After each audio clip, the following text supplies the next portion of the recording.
ನಿಮ್ಮ ಹೆಸರು? ಶಿವ ಅಂತ. ಹಲ್ಸೇಮ್ಮ. ನಮ್ಮ ಹೆಸರು ಹುಸೇನ್ ಅಂತ ಬ್ರೋ. ಶಾಂತಿ ಅಂತ. ಶಾಕಿರ್ ಅಂತ. मेरा नाम प्रियंका पाठ। ಸರ್ ನೀವೇನ್ ಕೆಲಸ ಮಾಡ್ತೀರಾ? ನಮ್ದು ಹೋಟೆಲ್ ಇದೆ, ವೆಜಿಟೇಬಲ್ ಬಿಸ್ನೆಸ್ ಮಾಡ್ತೀವಿ. ನಮ್ದಿಲ್ಲಿ ಹೋಟೆಲ್ ಇದೆ. ಕೆಲಸ ಇಲ್ಲ ಸರ್ ಮನೆಯಲ್ಲಿ. मैं तो हाउस वाइफ हूँ। ಸರ್ ನಿಮ್ ಪ್ರಕಾರ ಒಂದು ಮನುಷ್ಯ ದಿನಕ್ಕೆ ಎಷ್ಟು ಲೀಟರ್ ನೀರು ಕುಡಿಬೇಕು? ಅಂದ್ರೆ ಮಿನಿಮಮ್ 7 ಲೀಟರ್ ನೀರು ಕುಡಿದ್ರೆ ದೇಹಕ್ಕೆ ಒಳ್ಳೇದು ಅಂತಾರೆ. 5 to 6 लीटर। 5 ಲೀಟರ್ ಕುಡಿಬೇಕು. 4 to 5 ಲೀಟರ್. 3 ರಿಂದ 4. 3 ಲೀಟರ್ ಇಂದ 4 ಲೀಟರ್. ನೀವೆಷ್ಟು ಕುಡಿತಿದ್ದೀರಿ ಮತ್ತೆ? ಮ್ಯಾಕ್ಸಿಮಮ್ 4 ಇಂದ 5 ಲೀಟರ್ ಕುಡಿತಿದ್ವಿ. नहीं। ನಾನು ಒಂದು 3 ಲೀಟರ್ 2 ಲೀಟರ್ ಕುಡಿ. 3 to 4 ಲೀಟರ್. ಎಕ್ಸಾಕ್ಟ್ 3. ಮತ್ತೆ ನೀರು ಕುಡಿಯೋದ್ರಿಂದ ಏನೆಲ್ಲ ಬೆನಿಫಿಟ್ಸ್?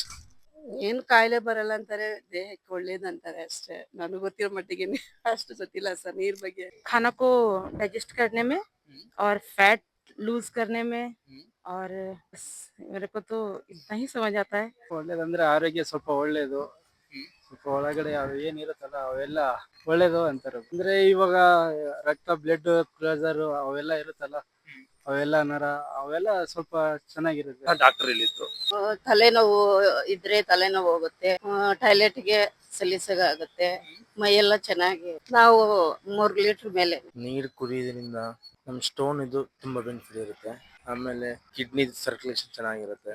ಆಮೇಲೆ ಬಾಡಿಗೆ ತುಂಬಾ ಬೆನಿಫಿಟ್ ಇದೆ ನೀರಲ್ಲಿ. ನೀರಂದ್ರೆ ಮುಖ್ಯ ಬಾಡಿಗೆ. ಚಾನಲ್ ಅಲ್ಲಿ ನಾವು ಇದ್ರ ಬಗ್ಗೆನೇ ಡಿಸ್ಕಸ್ ಮಾಡ್ತಾ ಇರ್ತೀವಿ. ನೀವು ಅದನ್ನ ಸಬ್ಸ್ಕ್ರೈಬ್ ಮಾಡ್ಕೊಂಡು ನೋಡ್ಬೋದು. Thank you so much.